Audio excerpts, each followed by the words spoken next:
Secret seven का रोमांचक कारनामा by Enid Blyton. Chapter 8 circus की यात्रा।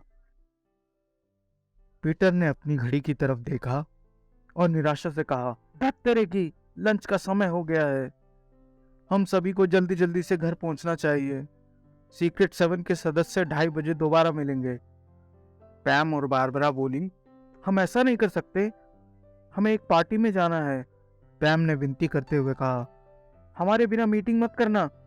जॉर्ज ने कहा, "मैं भी नहीं आ सकता।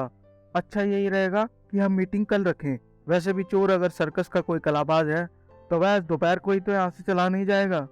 जब तक सर्कस चलेगा तब तक वो भी यहीं रहेगा।"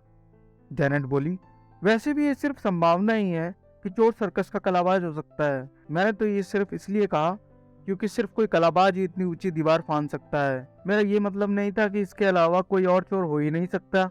पीटर बोला, "चाहे जो हो, हमें इसकी जांच पड़ताल करनी चाहिए।" "अच्छा, तो फिर कल सुबह 9:30 बजे मिलते हैं। और इस बीच सब लोग अच्छी तरह सोचना और योजना बनाना। मुझे यकीन है कि किसी न किसी के दिमाग में कोई अच्छी योजना आ ही जाएगी।" सभी ने उस दिन अच्छी तरह सोचा।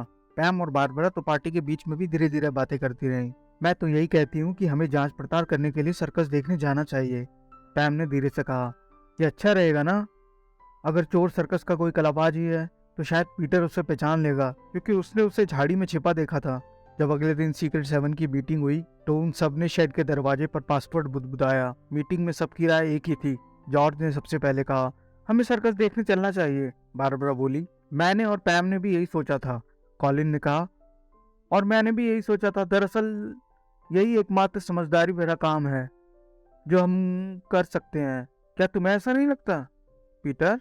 "हाँ, जेनेट और मैंने अखबार में यह खबर पढ़ी थी कि सर्कस आज शाम को शुरू होगा।" पीटर बोला, "हम क्या करें? इसे देखने चलें? क्या पता मैं चोर को पहचान पाऊंगा या नहीं। सच तो यह है कि उसकी सिर्फ एक झलक ही देखी थी मैंने, लेकिन फिर भी कोशिश करने में क्या हर्ज है?" कॉलिन बोला, "तुमने कहा था वह सांवला है और उसकी दाढ़ी मूछें नहीं है, और मैंने ये देखा था कि उसके बाल काले हैं। उसके सिर पर छोटी सी चांद भी थी जहाँ बाल नहीं थे। लेकिन इससे हम चोर को कैसे पहचान सकते हैं, है ना? क्या सभी के पास पैसे हैं?"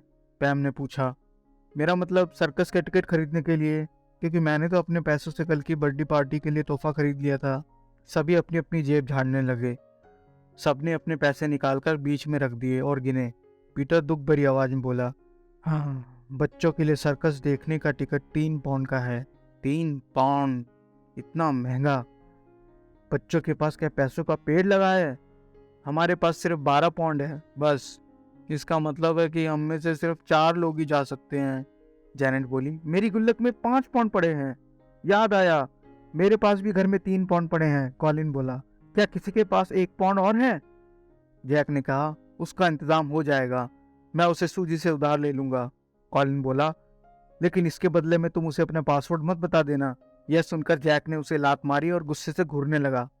पीटर ने खुश होते हुए कहा, "अच्छी बात है, अब हम सभी सर्कस देखने जा सकते हैं। सर्कस शुरू होने से 10 मिनट पहले हम लोग सर्कस के बाहर वाले मैदान में मिलेंगे। कोई देर मत करना और अपनी आंखें खुली रखना कि किसी आदमी ने गहरा नीला स्वेटर तो नहीं पहन रखा जिसके कोनों पर लाल रंग का डिजाइन हो, क्योंकि ये लगभग पक्का है कि चोर ने उस ऊन का कोई स्वेटर ही पहना था।" सब लोग सर्कस में ठीक समय पर आ गए। पैम के अलावा बाकी सभी के पास पैसे थे, इसलिए पीटर ने उसे टिकट के पैसे दे दिए। टिकट खिड़की पर जाकर उन्होंने 7 टिकट खरीद लिए। वह सभी बहुत जोश में थे।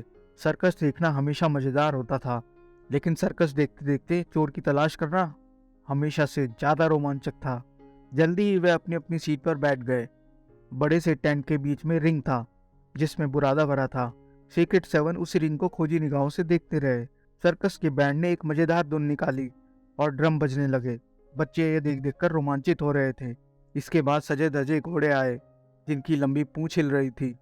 फिर गुलाटियां खाते शोर मचाते हुए जोकर आए। इसके बाद भालू आए। फिर एक के बाद एक सभी कलाकार आते गए और मुस्कुराकर दर्शकों का अभिवादन करते रहे। सीक्रेट सेवन के सदस्य कलाबाजों को देखना चाहते थे, लेकिन सर्कस के सभी कलाकार एक साथ थे। वहां पर 5 जोकर और एक जादूगर थे। पैर बांसे पर चलने वाले 2 कलाकार थे और विचित्र साइकिलों पर सवारी करने वाले 5 आदमी भी थे। सर्कस के इतने सारे कलाकारों के बीच यह पहचानना असंभव था कि कलाबाज कौन से थे। पीटर ने कहा, "कलाबाजों के खेल तीसरे नंबर पर हैं। पहले घोड़े आएंगे, फिर जोकर और फिर कलाबाज। इसलिए वे उत्सुकता से इंतजार करते रहे। उन्होंने नाच रहे सुंदर घोड़ों के करतबों पर तालियां बजाई। वे मजेदार जोकरों की हरकतों और चुटकुलों पर तब तक हंसते रहे जब तक उनका पेट नहीं दुखने लगा। तभी पीटर रोमांचित होकर बोला, अब कलाबाजों की बारी है। देखो कॉलिन, ध्यान से देखो। आगे क्या होता है इसके लिए अगली कहानी का वेट करें। And please subscribe to my channel